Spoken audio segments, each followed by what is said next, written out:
Welcome to the 8th grade graduation.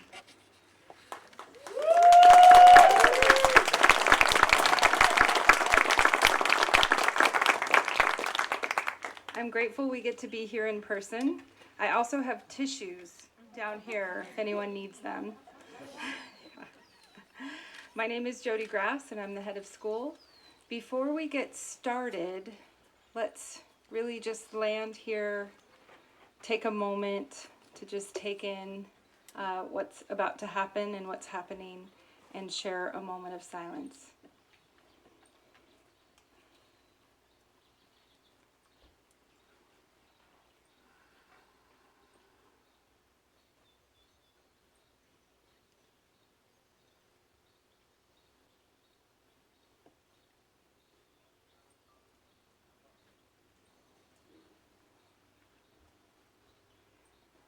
Thank you.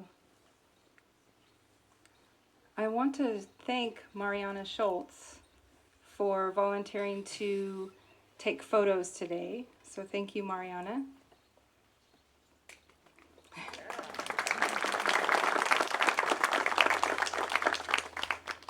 We are here to celebrate the graduation of these 18 students from middle school moving on to high school. This is an opportunity to mark their very real passage from childhood to early adulthood. This is a critical threshold moment for these students and also for their parents. Parents, from the moment of birth, you have closely watched, guided your children as they have grown. Slowly, you've entrusted them to move away from you. This morning we watch as they begin the process of forming their wings.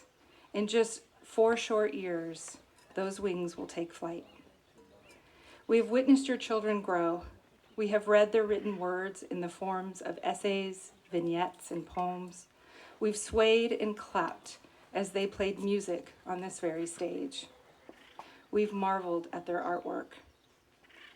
We sighed a breath of relief when they've returned from camping and from the Teton Science School. There were times when we have shared a knowing glance, a moment of concern. The partnership between us as a school and you as parents has required communication, compromise, deep listening, and a certain amount of vulnerability. Thank you for allowing us to be a part of your journey. Recently, I had the honor of joining this class on their rite of passage at Pine Mountain. The students planned ceremonial activities to honor one another. Each 8th grader brought an item from childhood that they would leave behind. Those items will be buried in our lost meadow this summer. Around the fire that evening, students shared their thoughts and feelings with such deep insight, affection, and humility. I was awestruck to witness this. Thank you, 8th graders, for allowing me to join you on your trip. I also want to take a moment to thank their teachers. Thank you, Aaron, Ron, Eric, Ava, Das, another Aaron, Roy, Jake, Bo, Daryl, and Mary. Did I say Callie? And Callie. Yeah.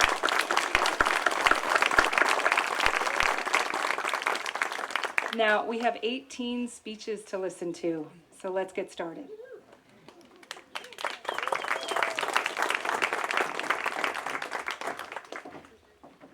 Welcome, everybody. It's so nice to see you in person and to finally be together.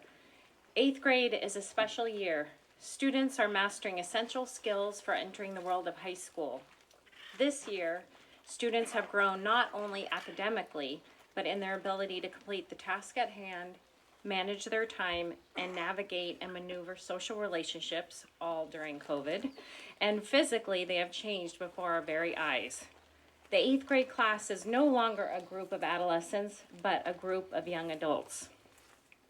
This 8th grade class is a very special class. From the very first moment I saw them performing High Hopes at the end of their 6th grade year, I knew I was in for a treat. They are fun, inquisitive, adventurous, kind, loving, and continuously supportive of each other. We had the best class parties before COVID, usually involving lots of gift giving and lots of dancing. These 8th graders will remain in my heart, as well as all of our hearts, for a long time. They are an incredible group, and we're excited to see where they go.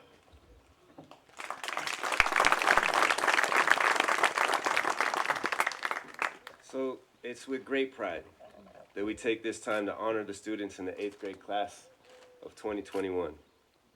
They've accomplished great feats, seen amazing things, and above all, grown as people.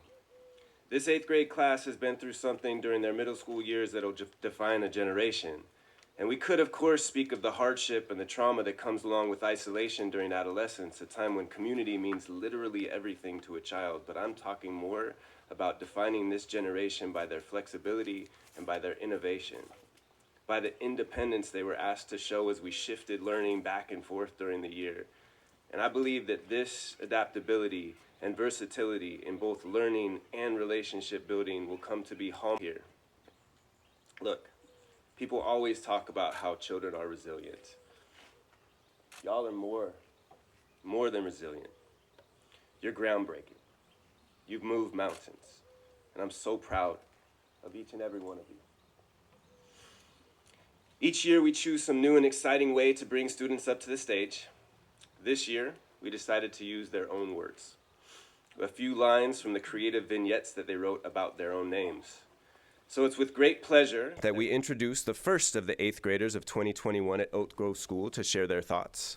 And these two students spent the entirety of their 8th grade year far away from our campus, either in a resort in Mexico or on a beautiful mountainside in Colorado. They are not able to be with us physically today, so we have their recorded speeches for you. You may not be able to see them, but you will hear them, and that's what's important. So, without further ado, I was named after Casanova. He was a writer, soldier, and spy in Italy. When I was born, I guess my parents thought the family needed a Casanova. Giacomo Marcaccini, followed by. In Urdu, my name means moon beautiful, pretty, or moon face. The lucky number for Khyber is 9. Khyber, a strong name, an exciting name. Khyber Bear.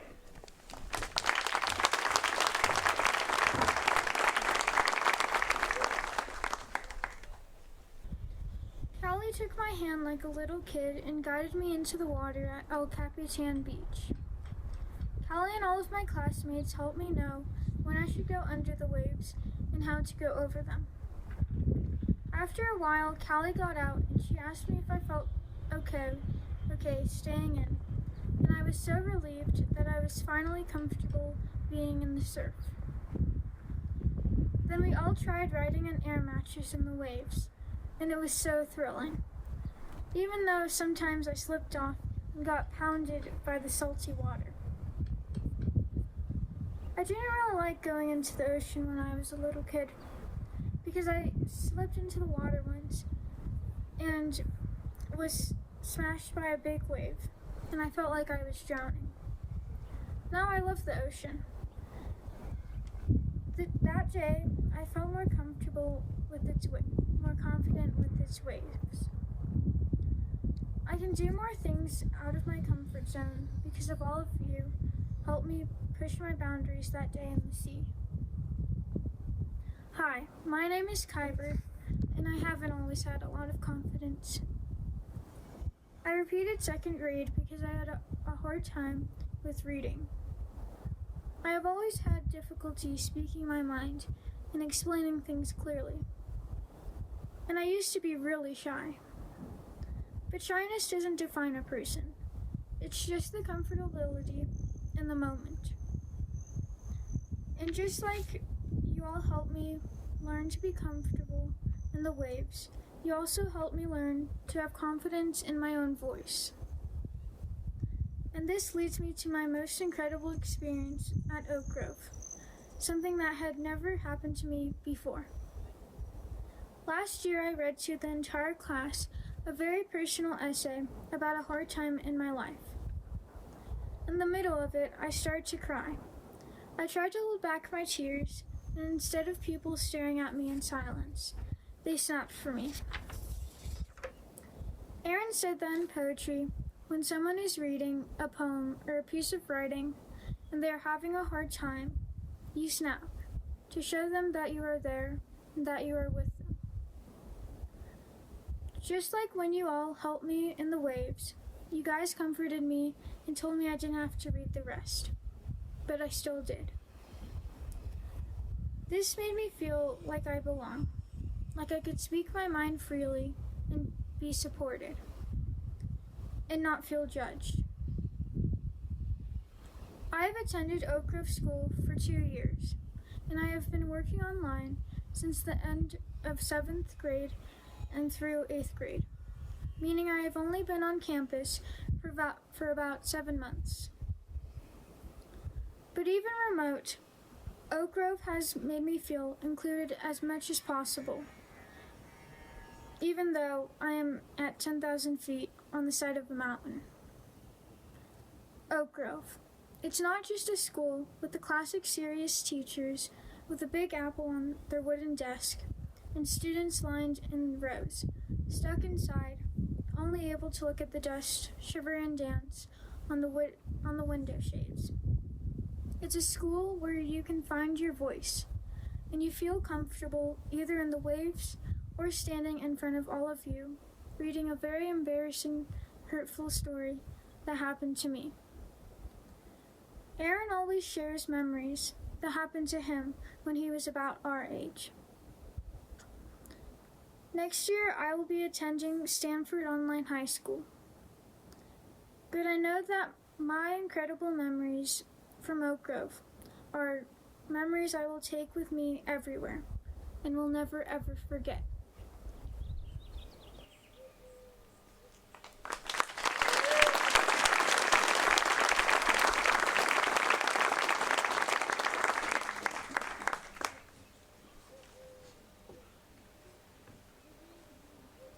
Hello, my name is Giacomo Marcaccini and I've been at Oak Grove since 6th grade. I remember the first time I set foot on Oak Grove, I was mesmerized by the uniqueness of the campus.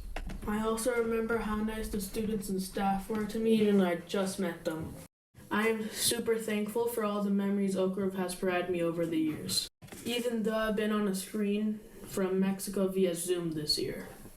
I will always have the memories of the sunny El Capitan beach trip all the way to the snowy hills of the Jackson Hole, Wyoming.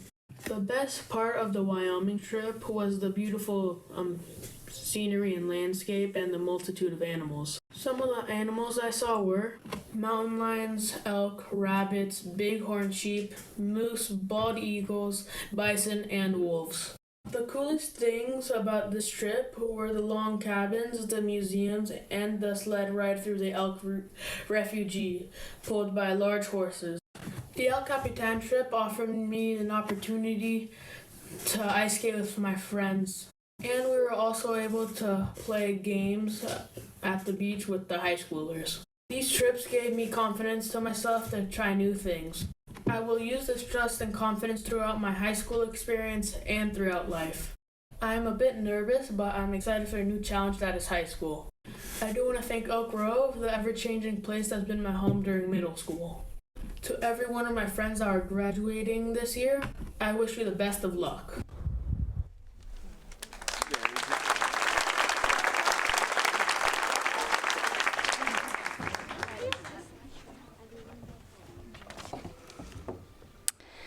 I may be the rustle of gossamer skirts, but I'm more than that.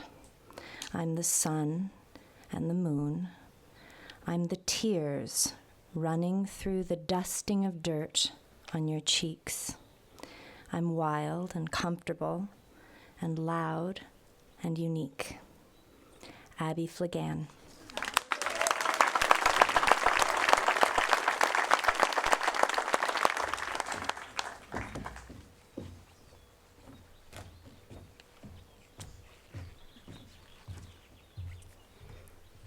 When you're young, you drown in the stars. The heavy blanket of the night swaddles you. The moon warms you in its glowing embrace. The blood of the stars seep down through the fabric of the night, painting your lips in a sweet kiss. When you grow up, the stars don't taste magical anymore. They coat your lips in a dusting of knowledge. You don't see the night as a blanket, but as an endless universe too far to reach, your fingers itching to scrape the sky even though your feet always remain logically planted in earth. The stars dim and the magic wanes. The night is flat and the moon's glow fades like waves sweeping away from the shore. Childhood is like that. While you're in it, you never think it will end. You're an adult when you're 18. That's 10 years away. 8, 6, 2. And then you're standing at this podium and the teachers are telling you, you're in high school now, you aren't a kid. And yet you feel like one, even though the stars don't hold that same magic anymore. As kids, we watch each other grow up, through the way we talk to our clothes, once colorful and loose, now tight-fitted and undeniably cool.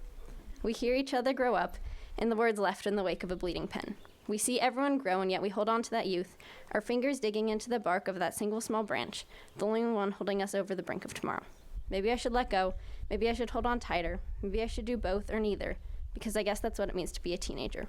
A young human caught in between the folds of the stars and the gleam of the future. Unsure where I belong, everything is so complex, so many unspoken rules and secrets, I feel like I'm walking along the silver thread of a spider web, always falling, always balanced, always confused and smart and prepared and scared.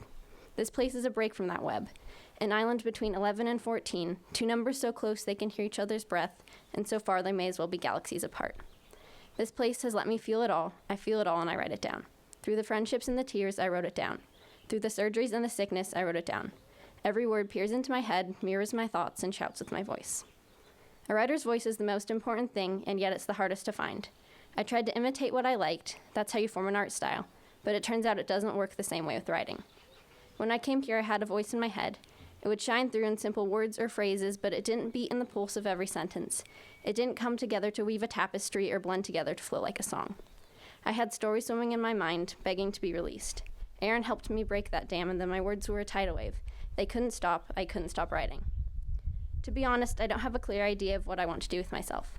My path is hazy, it splits in two clear directions.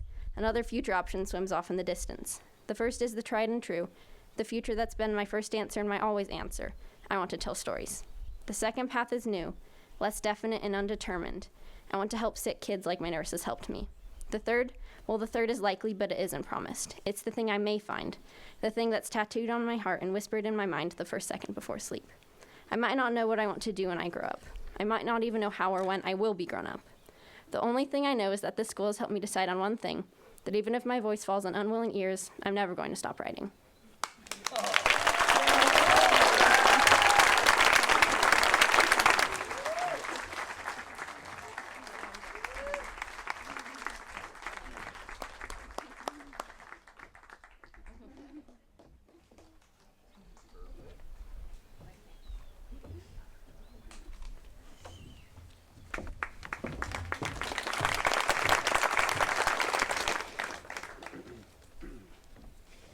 A possibility of something happening is what it means, but to me, my name means forgotten freedom. It represents the possibility of performance that inspires people to not back down.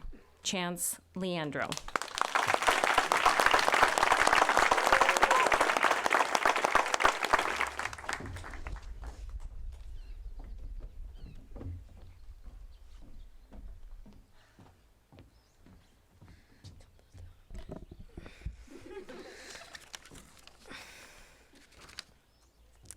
Meditation? Psh, I use my tree for climbing. Climbing high as I thought I could. My hands would grab the crumbly black bark and I'd pull myself higher into the green growing leaves that slapped me as I tried to find a spot to sit. When I finally sat, the ants would crawl on my legs, tickling my hairs as I brushed them off. I learned something about myself when I climbed that tree. I realized I'd never be content with something normal. To me, I didn't find it fun to climb a tree until I got scared. I found it fun to climb a tree until I couldn't climb it anymore. Look, I know it's weird being the most competitive person going to the least competitive school. And honestly, I don't know why I'm so competitive. I mean, come on, it's a tree. But I know this. Competition has led me to see who I am and push myself to do things that I thought were impossible for me. Although Oak Grove has helped me moderate my competitive drive. The people here is something I couldn't see coming in Oak Grove. Most people told me to dial it back and stop competing, but they taught me how to turn that competitive drive to always beat someone or something into a drive to better myself. Some people want it to happen, some wish it would happen, others make it happen. Michael Jordan. I still remember 3rd grade when Miller and I would go out and play football with Aiden, Carter, Mikkel, and Jonas, and many more people who were twice our height and weight. Okay, that isn't much about me, but still, we wouldn't let ourselves be beat down. I look back on that and wonder why we kept playing with them. I mean, we got maybe 1 pass a game, mostly because we didn't know what we were doing, but we'd always leave the field happy. And I have a feeling we left happy because we knew that day that we got better. And soon, maybe we'd be able to get another pass each game. And then maybe we'd be the ones picking the teams. In school, I have to say that I hate essays. I hate them. They suck. That will never change. But how I look at writing has definitely changed in the past 2 years. I used to look at essays and other terrible tasks of academic school I didn't necessarily like as a competition with myself. Now I look at them as ways to make my writing better. If you continuously compete with others, you become bitter. But if you continuously compete with yourself, you become better. Maureen Blanchard. I hope I let this school and teachers realize that sometimes competition isn't a bad thing. And if a student is helped to realize where the competitive drive comes from, they can use it to better themselves. Before I let you go and listen to more amazing speeches, I want to leave you with a poem I wrote for our Rite of Passage trip. My class is the best group of people I've ever met. I've grown up with those guys. We've all spent the camping trip watching the sunrise, and the thought one day I would leave them, I guess it never really crossed my mind. I guess I thought I'd never leave them behind. They've taught me so much about myself and how to be a better person, they opened my eyes. And then when I fell down and started to cry, they lifted me up and told me everything would be all right. They showed me how to become myself and take flight. I won't have them next year at Foothill, and to be honest, I'm scared. But they taught me to be me, so I think I'll be all right. I love this campus and I love these people. This is dedicated to you. Thank you for letting me grow up in your green, growing leaves, Oak Grove. I'll miss you.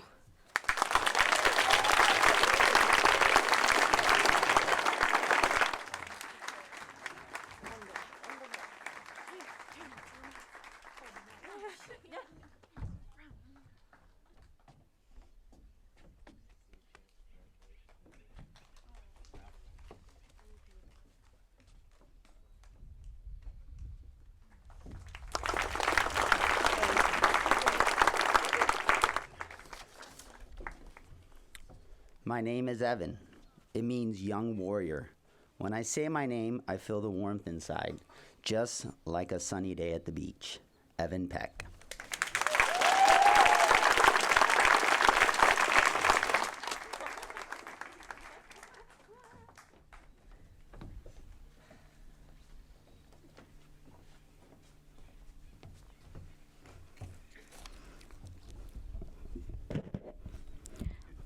Oak Grove, the place where I've grown up and thrived.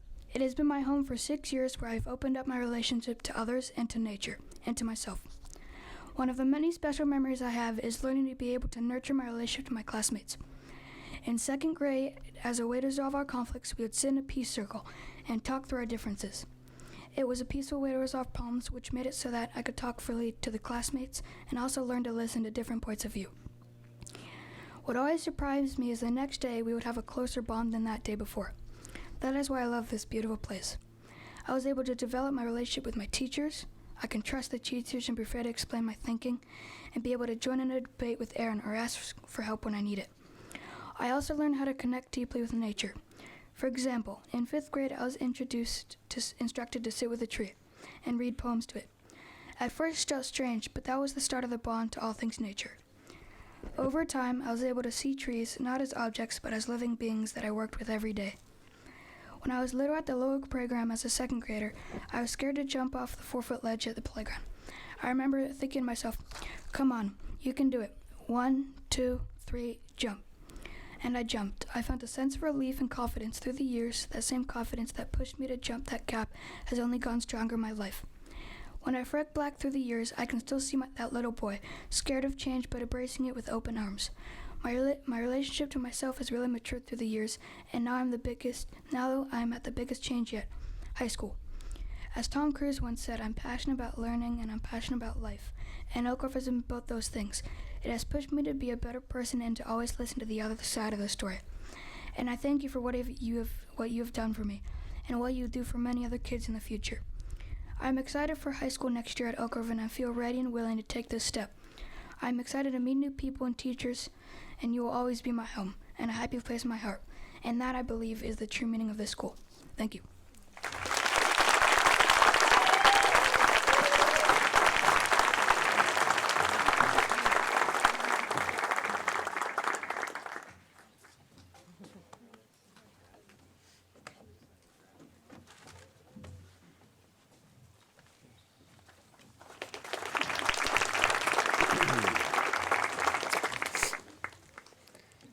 Heaven rays of light kiss a tan like leather. Heaven's light blinding paints a live motion picture, drenched color, even though it's older than fashion. Obsessed. Hastine Simpson.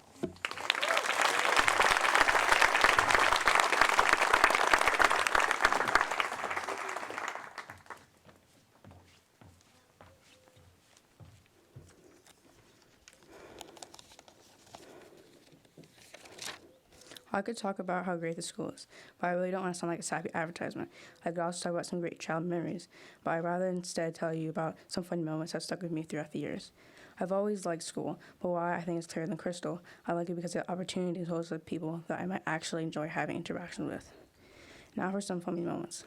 Like so many regular children that we were, we would run around with glow sticks and play tag on camping trips throughout the 1st and 3rd grade, and then returned to campus to build forts, which eventually got banned for making. In hindsight, that was understandable given Madison did a man's poetry on myself at the last time we had the opportunity to build challenges, which are essentially forts for a group class activity. But don't worry, he's still breathing. For as long as I can remember, before COVID, of course, I would have spent my time in afternoons surrounded by way too many excited children aftercare. It made me think about when we were classmates and I were their age. We dug a hole in the ground and built sand labyrinths for lizards and sandbox. English. Though we were both probably really annoying, that's evident as we were told a lot that we were too loud as a class and being told role models to kids as we got older. But I don't think that ever clicked as we still get yelled at for being too loud sometimes.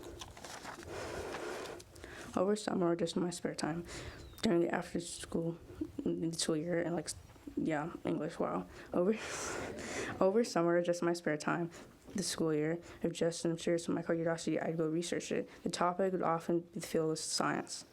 In 5th grade, for my small projects and different types of wolves, and then in the 6th grade, I did chain series animals that reside in Yellowstone National Park.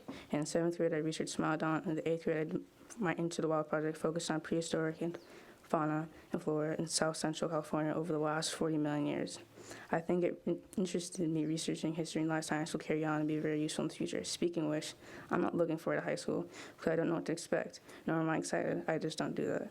Anybody who's been at the camping trips with me, knows that if you ever ask me if I said, I'll probably just say, I just say that carries over to this as well. All I really know are stereotypes I've seen portrayed through visual media, and despite walking through the high school many times, I really have a vague idea of everything. Like if you were to tell me to go to X place, I'd probably just stare at you like, what? Before I leave this podium, I'd like to thank Jenna for helping me, and Aaron, the best teacher I've ever had. Also, in the words of character's name that I don't remember from Shrek 2, oh, thank you, Mother. Also, my dad, but it's on the phone.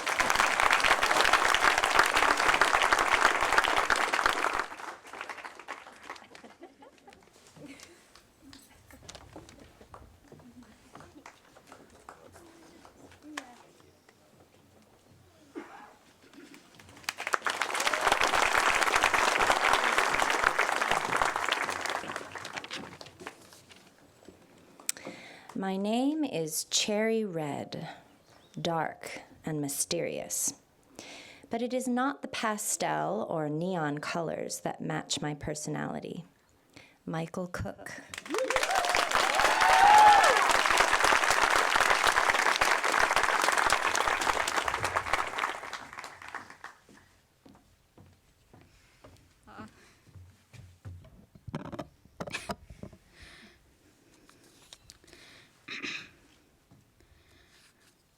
The Fitness Gram Pacer test is sorry, that's the wrong paper. 1 second.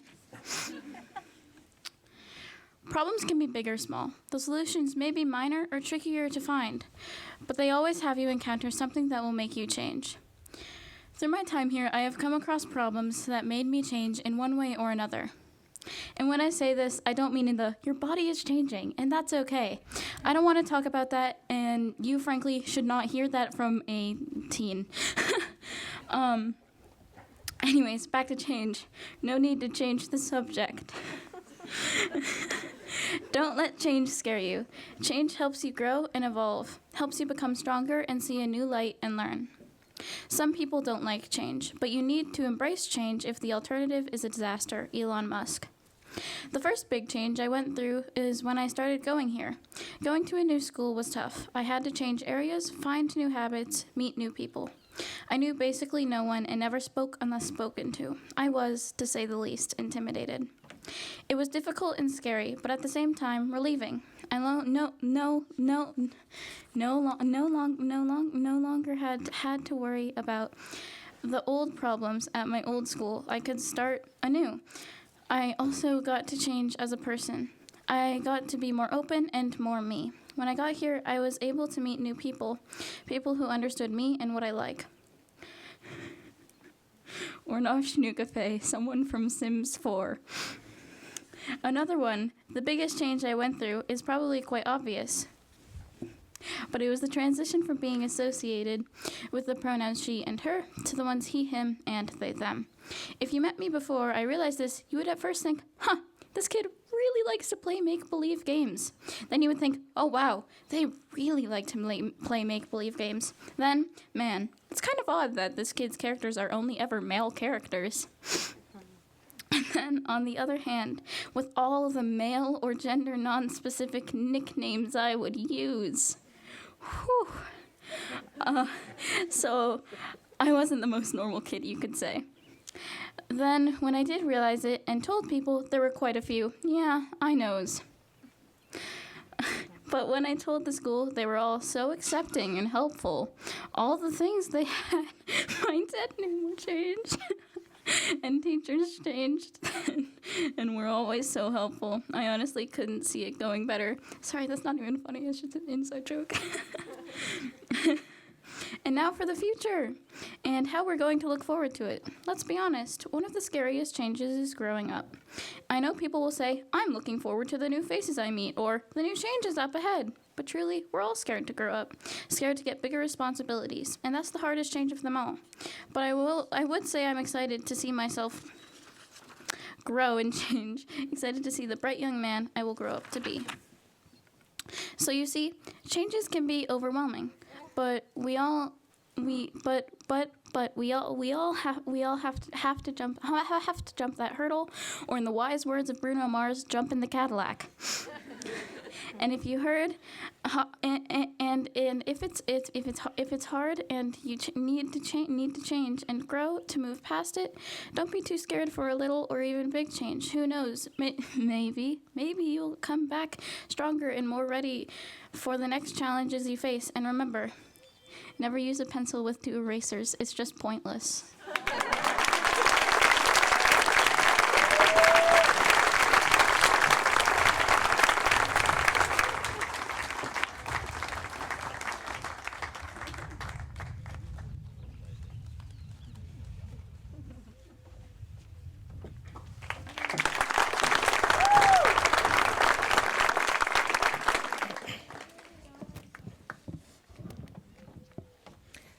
I'm still Isabella Jane Cornwell.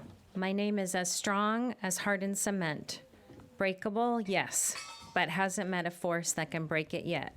Isabella Cornwell.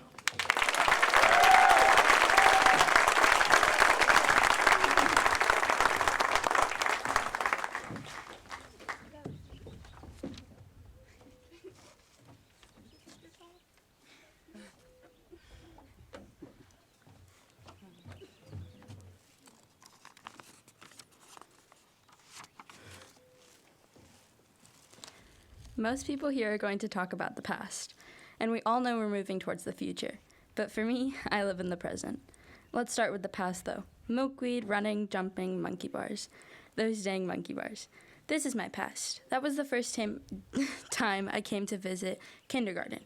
I fit right in, just one of the kids sitting on top of the monkey bars pretending the ground was lava. We always had a close class, playing basketball or tunneling under the sand and on the slide all together. It felt like we were brothers and sisters.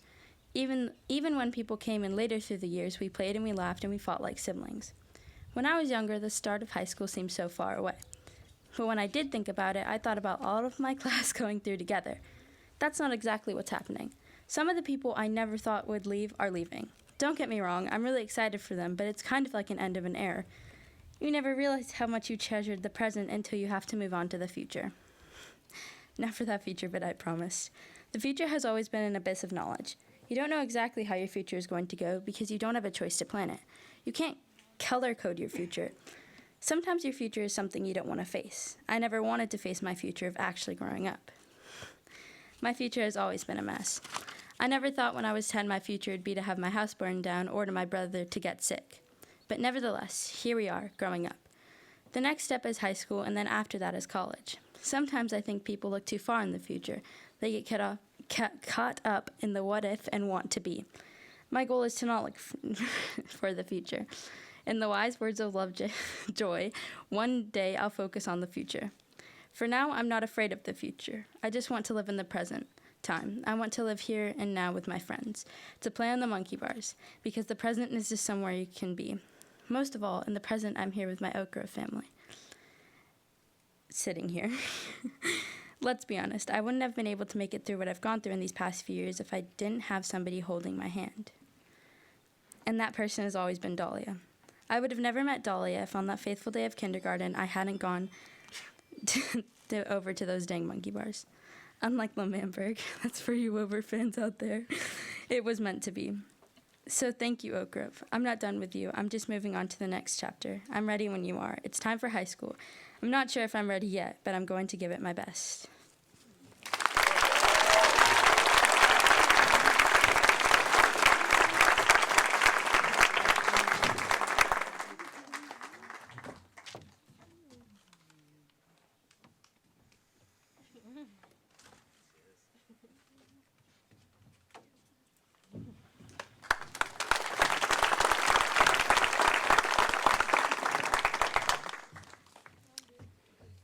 Most call me Neil, Niles, which is extremely common for no reason.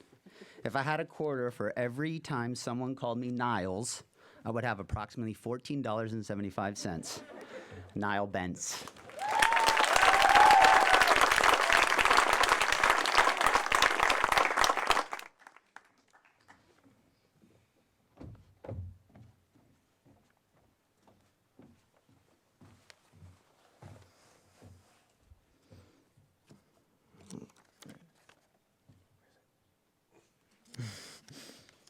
Oh, right there. Okay, nice.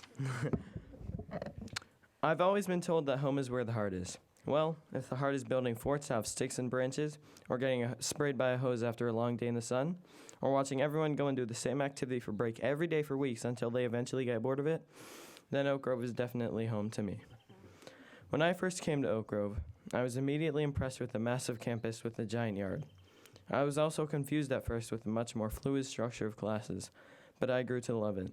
You could work outside during almost every class, and it was a massive change from my old classes, which just had you sit at a desk for the whole day. I loved the way that Oak Grove just seemed more free compared to other schools. Oak Grove's field trips were too good to just explain. The freedom of the school continued throughout the trips we've taken. You had to be there to just feel how good they were. There were the big trips, where we would go to Joshua Tree and camp out, then go on hikes where we would travel up the sides of waterfalls, go to watering holes and watch as 3 or 4 people jump in the freezing water without any hesitation, and more people eventually follow them in. Then we would hike back to the campsite and wait until the night, when we would roast marshmallows over a campfire and watch in horror as someone purposely burns their marshmallow to a crisp and then eats it. And then the smaller trips, when we would walk from the classroom all the way to the big watering hole and relax there for about 10 seconds before someone takes off their shirt and jumps into the water. After a while, Aaron would give us the 5-minute warning, and we would scramble to get the dirt off of our feet and put our shoes back on before we headed back. I really doubt any other school could replicate the freedom I felt at Oak Grove, especially now that I'm going to high school, with much more work and responsibilities. While I feel ready to take on all the challenges that I'm going to face in high school, I'm going to miss the days of building forts and friendships, of sharing what crazy things happened over the weekend and everyone caring about it for all of 1 minute, going downtown after school every Wednesday, and most of all, the people I've met. Thank you for letting me feel free.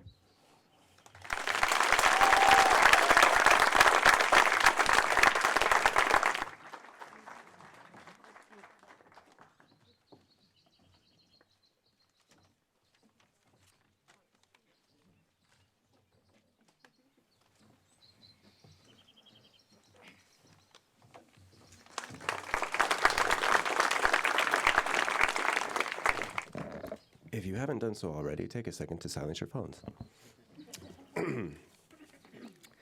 The light burns out. The wick is black like charcoal, and the wax has melted its wall. So now revealed is its trueness. Gianna La Spada.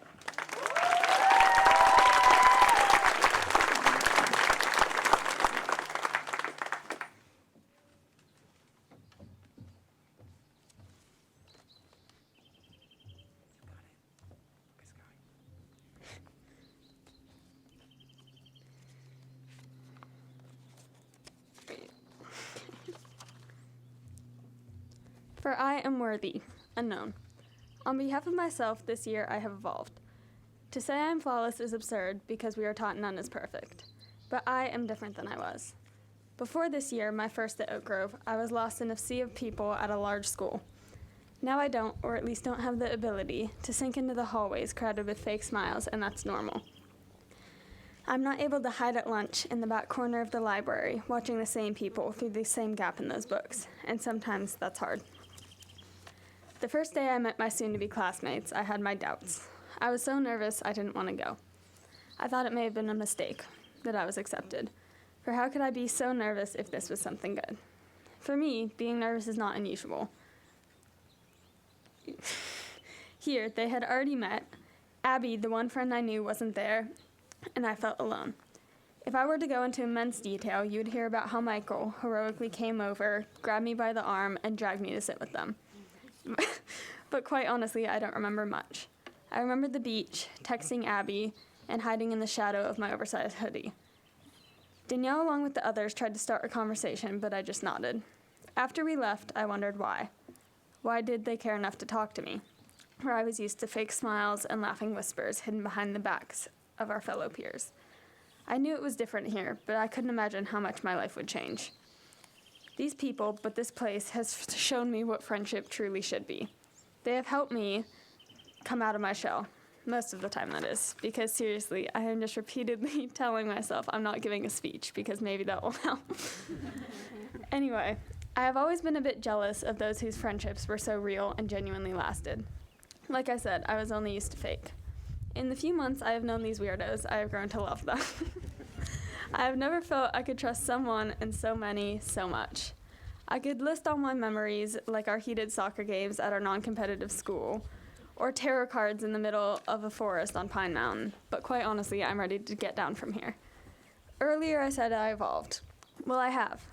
I've always enjoyed lots of things, art, music, and just being outside. But this year I've learned to further explore all of them. I recently learned how much I enjoy riding and reawakened the part of me that loves being with Sky, my horse. I'm truly becoming happy with myself, which is astonishing. And I'm so looking forward to continuing to discover myself, starting in high school next year, and lifting up my life even higher. Thank you.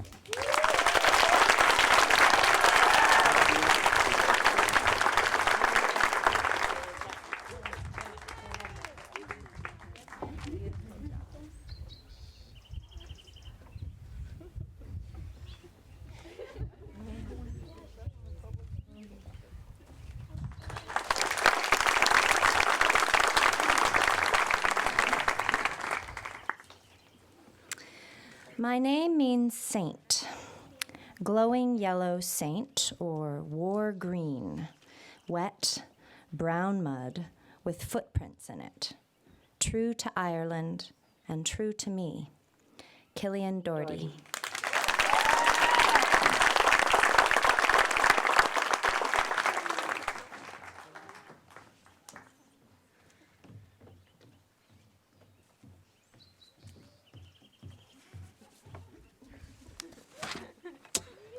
Before I start, let me say a quote from a very good man.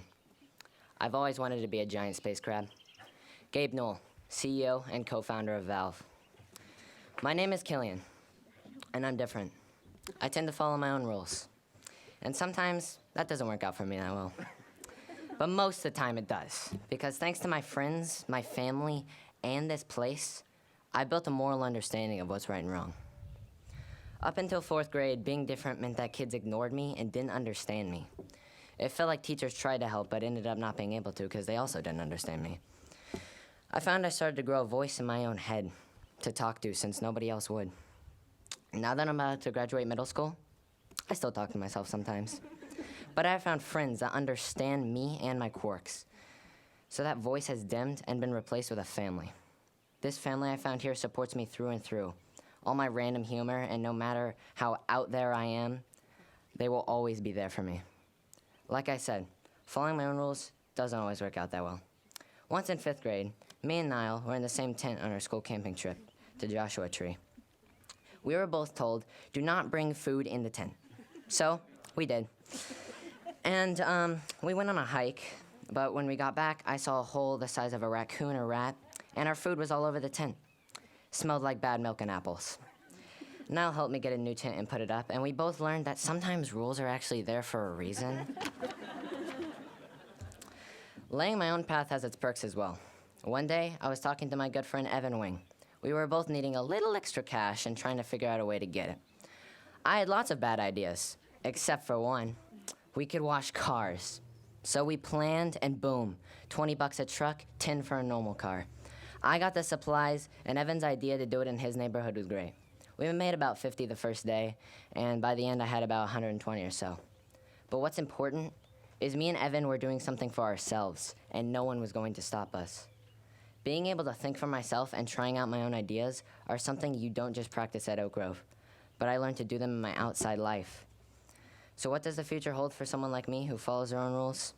Some may say a good boss or a dad with a job like movie person or something like that.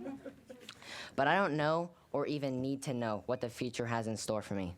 I need to stay here, in today, the present, before it slips away from me. Stay in the moment, because before you'll know it, it'll be gone.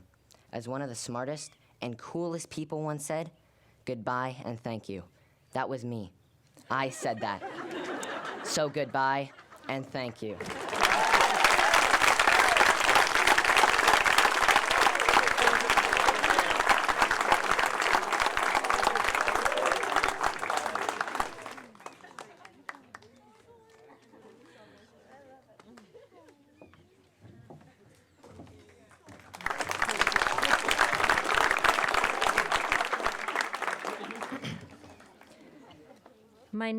My name lives on bright jade, lime green, lush rolling hills. The name pops up and blossoms in the spring, and a few months later goes to hibernate like a little critter while the cold frost comforts its body in a thick white layered blanket. Danielle Joel.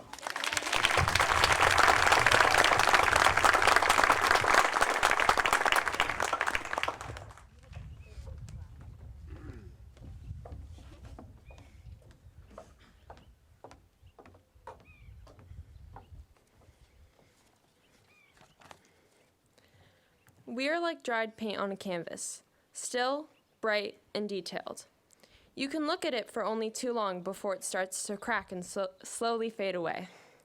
Our stories are the paintings people stare at and try to investigate the background behind it.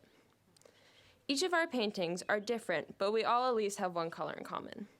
We add new, fresh colors day by day and year by year, every single second.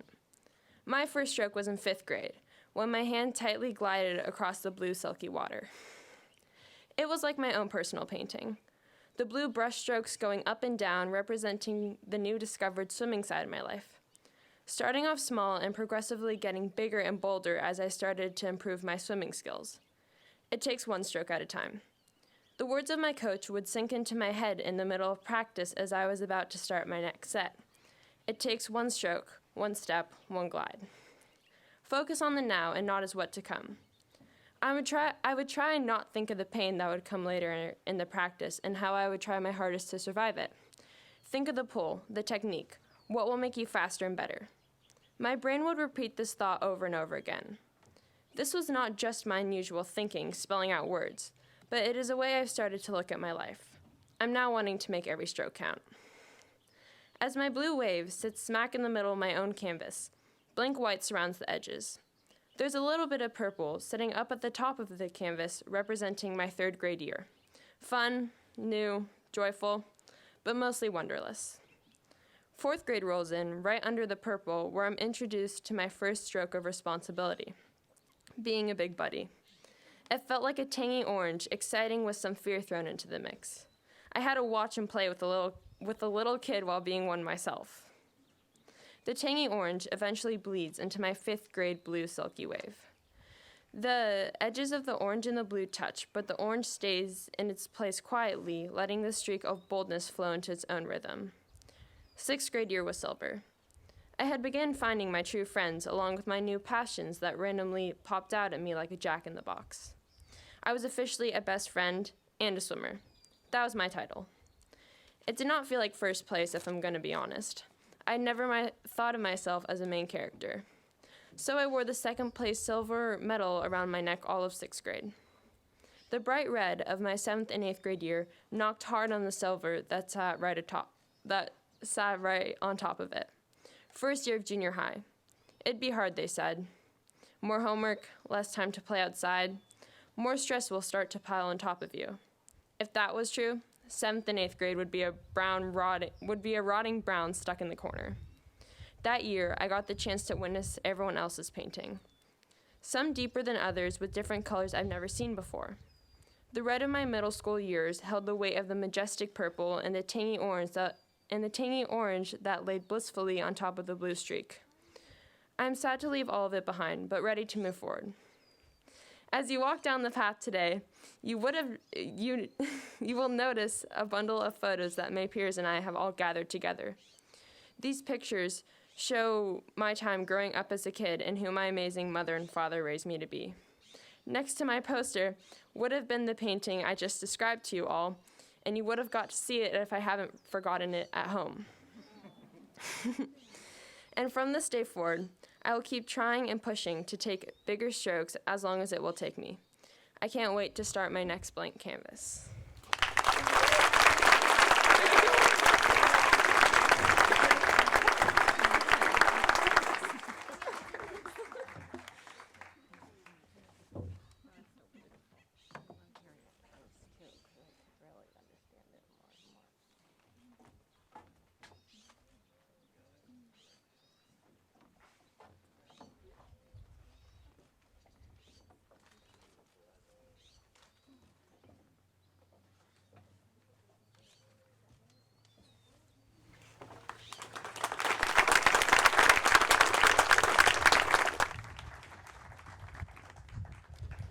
My name sounds like the French coffee shop music playing through my quiet but somehow loud household.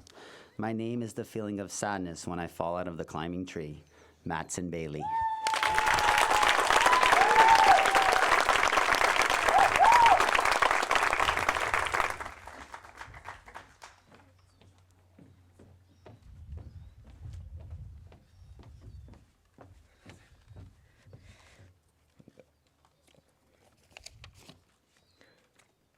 Hello. I'm not very comfortable speaking with large crowds, but there is a technique to reduce stage fright. I've heard it's best focusing only on a couple people at once. That's what I'll be doing now. I'll let you guys figure out who that is amongst each other.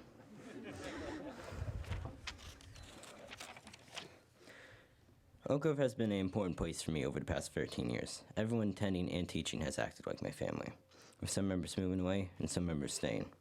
This family has acted like a safe space for me and has been taking care of me whenever I'm down. I remember shivering in the cold while eating a frozen sandwich in Wyoming, talking about life in forts with Niall and Killian. And I remember walking home in the rain with Killian and Lucia, arguing over who the best rapper of all time is with Aaron. Jonas almost getting bitten by a snake, freezing in a cesspit, and a tree falling on me. Over the past 13 years, I've made some amazing memories. If you have the opportunity to play this game of life, you need to appreciate every moment. Some people don't appreciate the moment until it's past. Kanye West. I'll always miss Aaron's stories about peanut butter sandwiches and the time I played Juliet from Romeo and Juliet. I'm sad to leave Oak Grove, but this is a new beginning for me. I'll carry the memories I've made with this great family into a scary new chapter.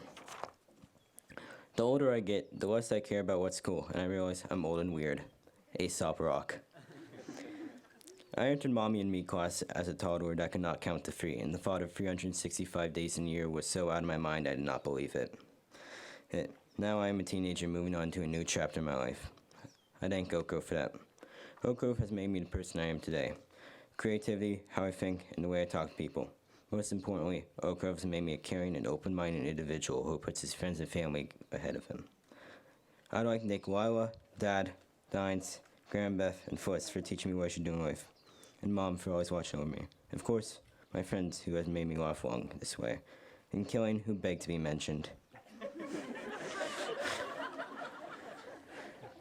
Oak Grove will never be removed from my heart and will always feel like home. It will always be a place I can happily reflect upon. Next year, I will be attending Stevenson School in Pebble Beach, California. I will not be saying this confidently without having Oak Grove being by my side. I wish everyone the best of luck in the most fantastic future. This is not the end for any of my fellow graduates. This is only the beginning.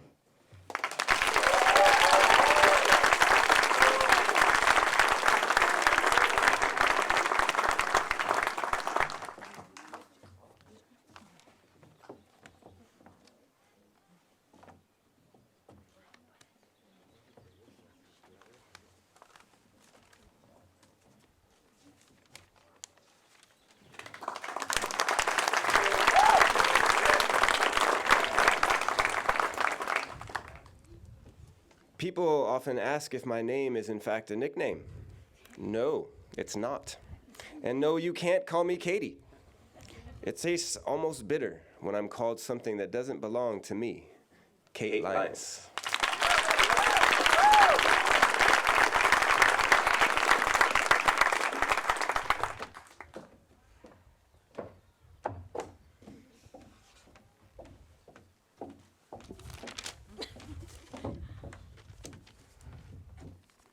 I have something to say. Aaron Gardner. For the past couple months, I've been living in the future, always wanting to know what's happening next. Now, especially since this is my last year, I really need to work on being in the moment with the people I'm probably never going to be with altogether again. The people that I've spent 13 years at the school with have deeply impacted my life. The people here have become my family. When you spend 7 hours, 5 days a week with the same 18 people, that'll happen.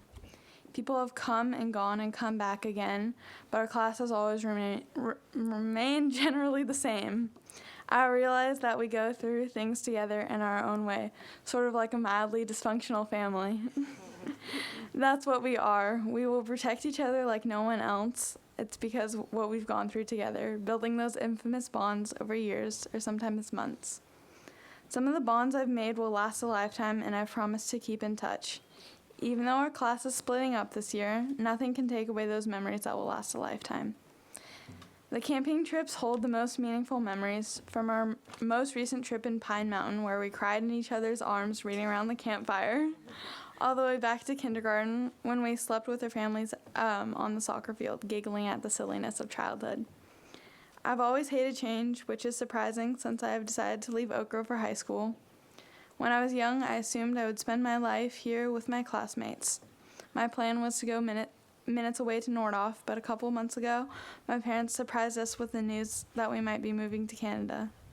Well, on April 25th, my parents told my sister and I it was official. We would be moving. So thanks, Danielle, for crying on the floor with me that day. Ojai has and will always be my home, even though there's absolutely nothing to do here. I have always been told to accept change with open arms, but this change is one I refuse to accept. I don't want to leave the house I grew up in or the people I grew up with. I've held on to every last strand of hope that no, I'm not leaving, this can't be true, it must be a dream. But it is not, change is coming, and I'll have to face the reality that in a couple months I'll be in a new country with new people. Even though I don't want new people, I want my best friend who I love endlessly, my classmates who are like family, in this town that I can't imagine not living in, where I have grown up. Here, my childhood has been woven into the art projects, the gravel paths, and the rotting wood floors in the hall we used to run through. I've said I'm tired of it here, and I want to leave this town, and trust me, I still do. But this is too early. I'm still holding on to the person I've become here. I've become so attached to that person because it's safe, and safe is something I've grown used to. Haven't we all? Safety is something you take for granted. You get comfortable living in the same place, seeing the same people. You feel safety in this bubble. The moment something shifts and that bubble pops, you're vulnerable, and that's where I am. I am vulnerable. As one of my favorite artists says, I could never say I understand how you are feeling, nor can I find the right words to say to you, but I want you to know that you're not alone. I know with this Oak Grove family laughing and crying throughout the years, through all the changes I face, I will not be alone.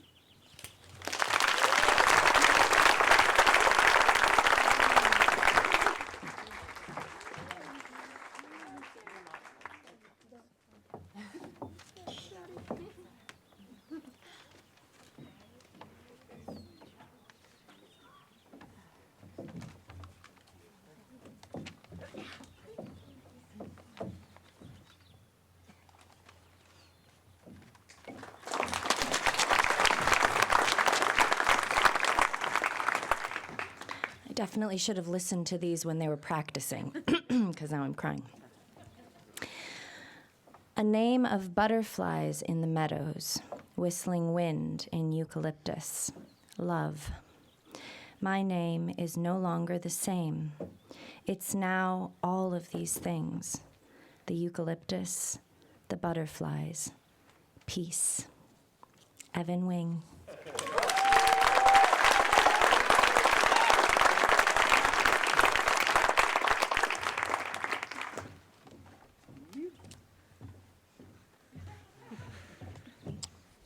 Alright. Wait. There we go. Learning is never cumulative. It is a movement of knowing, which has no beginning and no end. J. Krishnamurti. My Grandpa George wrote this quote by Krishnamurti down on a piece of paper and put it on the refrigerator when I was in 5th grade. It's been there ever since. The edge is yellowing, the paper crinkly now. To me, this quote means learning is a lifelong process that never really ends. Oak Grove has been my home for 4 years. A lot of that time has been spent outside with all of my friends playing basketball, soccer, football, and volleyball. I've loved it all. I've met many new people, made many new friends, and made lasting friendships. My first experience here at Oak Grove was through my brother, John, who began attending Oak Grove in 8th grade. Every day he came home giddy and excited to go back the next day. His positive attitude toward school sparked my interest in attending Oak Grove. So I was excited when I was finally able to be a student here. John remembers his 8th grade year well. He loved his teachers and the campus, and now that I'm in 8th grade, he often tells me stories about when he was here. Like the time he went to Moab, Utah with the class and said the guides drank the water straight out of the river, risking malaria. When I first came to Oak Grove in 5th grade, I was behind in my schoolwork, and my teacher, Mary, helped me after school several times a week. We prepared for tests, preview lessons, and helped me to get more organized. I really appreciate all of the time she put into helping me. It made me a better learner, and I could really tell she cared about my well-being. Before I knew it, I was getting better and better in all of my subjects. It was like a slow runner who turned into a fast runner. In 6th grade, I continued to accelerate as a learner with my teacher, Daryl, which I have to say, he is one of the most interesting and cool people I have ever met and shows all the things that interest him in his learning. Wait, one second. In his assignments. In 7th grade, my teacher, Callie, stayed after school with Miller and I and helped us become more advanced in math. She also taught me to ask questions and not be afraid to participate in class. I felt cared for, important, and overall more confident as a learner. Now I'm at the end of my 8th grade year, and my teacher, Aaron, has taught me that learning can be interesting, cool, fun, and worthwhile. He has shown me many life lessons through his stories. I remember many times when he has told us stories from his life, such as his time as a poet, his crush, and his time as a reggae rapper. All of those stories have taught me that anything and everything that happens to you in your life will teach you something and make you a better person. One thing that stands out about Oak Grove is the comfort it gives you every time you walk down that gravel path into the outdoor classroom with the whiteboard covered by a tarp and the shed with its learning supplies in it. I feel at home here. It's peaceful and worry-free. And all of the people I meet greet me with a smile and have something interesting you can learn about. My friends have been my greatest teachers, not in the way of academics, but in the way of how to live. And that is what I will take with me as I go into high school here. That learning isn't just in the classroom. It's in everything and everyone around you. So I know I will never stop. Thank you.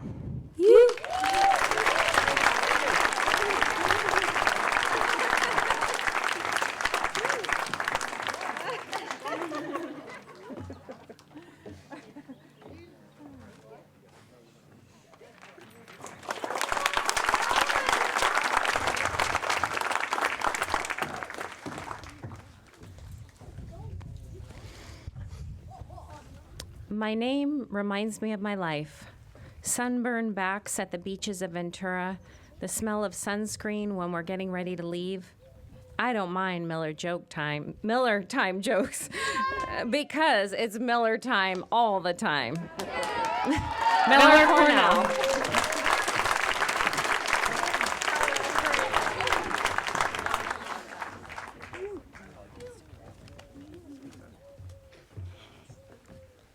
Here we go. All right. Oak Grove School. 3 words, 3 syllables, many meanings. I've gone to Oak Grove School for the past 8 years. I have so many memories here on this wonderful campus, and will make many more here in high school. During my time here, I have learned so many amazing things that I will carry throughout my whole life. Never give up. Go with your gut. And you don't need to overthink things because there's always time for that afterward. Oak Grove is such an amazing place to thrive and blossom into whoever you want to be. I remember my first year here at Oak Grove. We had Darinka as our teacher. I recall the circle rug, the square tables, so many days of not wanting to go in the morning and not wanting to leave at the end of the day. Those 2 classrooms in C1 and C2, the play yard let alone, was incredible. The play yard where we would play tag and family games and build tunnels that went straight through the hard clay dirt of Ojai. I remember sitting on the cozy carpet reading Little House on the Prairie with our amazing 2nd grade teacher, Carol, who was so loving and caring to all of her students. Then came the 3rd grade with Sarah, where we learned about Chumash and got to adopt crawdads and snails. And we also got to be on the big kid playground, and that was kind of a really big deal. Then came dance parties with Krista, to printing your very own tree in Mary's class, Khan Academy, wood shop, and pet fish with Daryl, and the long days of note-taking and going on walks in the meadow during junior high with Callie and Aaron. I've loved almost every second of it. Camping trips are a huge part of making memories here at Oak Grove. And even though we didn't get to do many over the pandemic, we still had one amazing trip just recently when the 8th grade had their rite of passage at Pine Mountain. The thing that I remember most is the emotion that we all felt on that trip, because it's hard to leave a family that's always been there for you, whether you're ready or not. Overall, my experience at this school has been amazing. You can't really get the same one anywhere else. The cold, wet mornings in February, walking up the stairs to the junior high deck where the wood is slippery from the dew and drizzle the night before. Then come the hot, long afternoons in May and June and September and October where the heat is so strong that it makes your head hurt. The big oak trees stretching up to the sky, waiting to touch the stars, laughter from the children from preschool all the way up to high school, where I am headed. And here on this side of campus, I hope to leave a legacy, a truth to write the book of my future. We now arrive at the end of my speech, and as Walt Disney once said, the way to get started is to quit talking and begin doing, so that's what I think I'll do. Have a great day, everyone.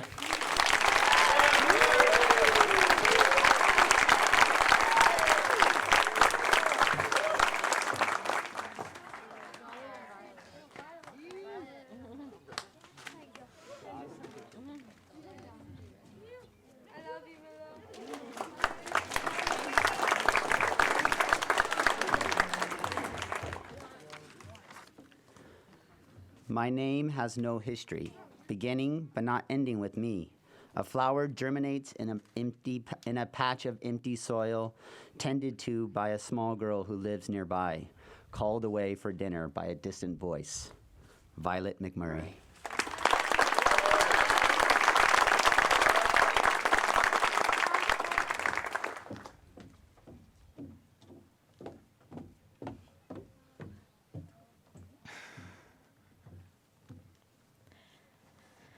Everyone has an escape, a state that they slip into when the world turns gray, when the night feels long, when a cat doesn't come back, when the tears won't stop. I have always had this place. My escape is a page, the other world waiting to be explored, thousands of stories, thousands of places, all sitting on my bookshelf, ready to whisk me away. As a child, you could always find me there. My head tucked into a fan of wrinkled pages, my hands folding a piece of colored paper, my eyes fixed on a journal page, watching words drip from my black ballpoint pen. I also loved to sing. If you'd seen me twirling round and round on my back porch, singing words but in a secret language, you would wonder, what is she singing about? I sang of my escape. As I grew older, my escape began to change. The imagination running through my bones not only produced creativity, new worlds, and realities, but a blanket of stress and worry that is still draped over me. Living in the present moment is hard for me. Even as I laugh, feet bouncing on the volleyball court, shoulders relaxed, even as I lay in bed, drowning myself in the soothing tone of an audiobook, eyes closed, on the brink of sleep, there is still a small part of me that isn't there. That is drifting through possible realities, possible mistakes, possible and impossible outcomes. They only really disappear once I have passed them. This year has been a whirlwind of change, full of new people, new places, full of uncertainty and an unknown future. But as I stand here, leaving behind a chapter of my life and entering a new one, I am not afraid. To say that I'm not nervous would be a lie. But for the first time, no part of me is somewhere else. No part of me is wandering the sea of possibilities. No part of me is attempting to escape. No part of me is slipping into a page, losing reality in a row of words. I used to think that staying anchored in the present was the only way to stay sane. But these last few weeks have been all about the future. Where we are going, high school, what we will need, knowledge, and to soak up these last few weeks. Because in the blink of an eye, tomorrow will be today, and today will be a memory. Oak Grove isn't just a place, it is a feeling. Joy as a soccer ball whizzes towards me, calm as the shade of an oak tree cools my skin, love as a tender arm is draped around me, excitement as the air buzzes with new voices, sadness as I picture leaving these feelings behind. Sometimes I find my breath taken away by the beauty of the place around me. But these places, these memories, the reaching tree just to the side of the green field, the dusty square pressed with grooves from the rows of chairs and desks that we sat with, the hidden meadow, up the road, halfway, but not all the way, follow the path through the dead grass. They are not all that I will remember. This place we call Oak Grove, more than just a feeling, a people. The first day I visited Oak Grove, there is one thing I can clearly remember. Beyond the classroom I sat in, walls filled with stories, the cluttered table that somehow made me feel at home, the maze of winding paths. Beyond all of it, our teachers. Not Mr. or Mrs. like all of the teachers I had known before. That single name. That one word that rolls right off my tongue, that feeling that they are free of the need to state their control. No Mr. for authority, no label of superiority. I'm still amazed at how much this one thing has changed me. Connection. Here, I am free of an escape. These people don't push me away, they draw me in. These places don't make me tremble, they give me strength. These memories are not hazy or half there, they are complete. Looking forward, high school rushes towards me like a fast approaching horizon. I am ready. Thank you.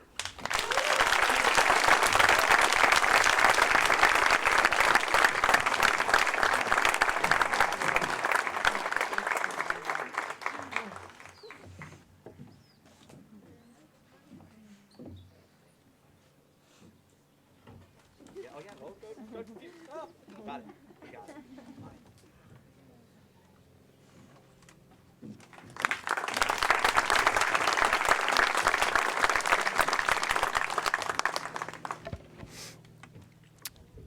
I learned that my name symbolizes elegance, inner strength, change, creativity, and dignity, and known to represent those who stay true to their values. My mom, learning the same recently, says she picks good names. But I'm still taller than her. Dahlia Bates Torres.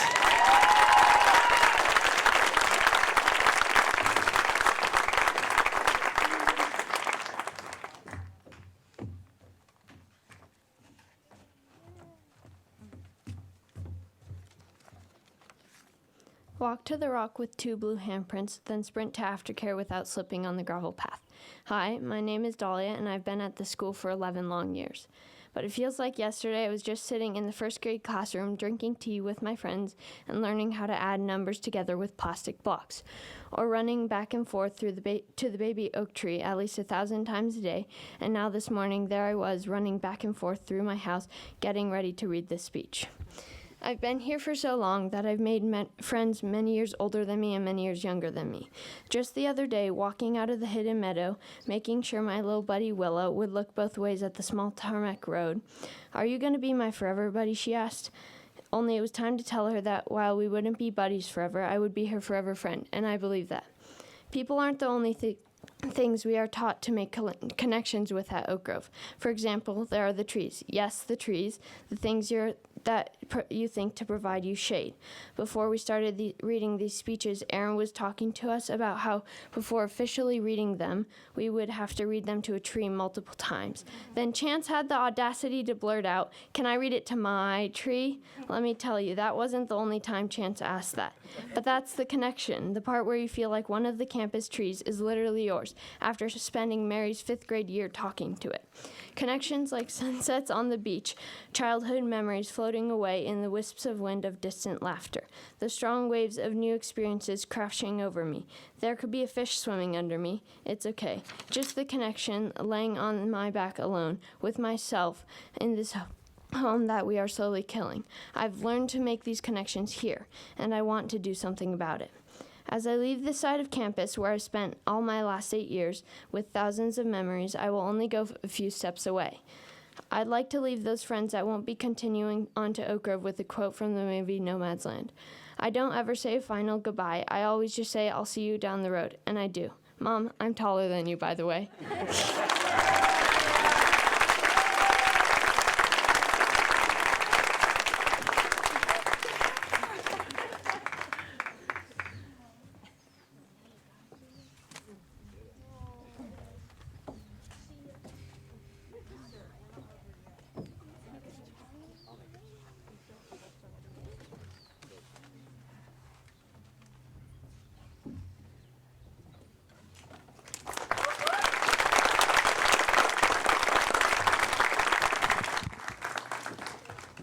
Wow.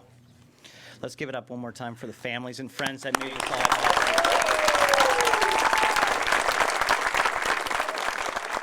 And if we could just focus the attention just for a second to the students and give them the applause that they deserve.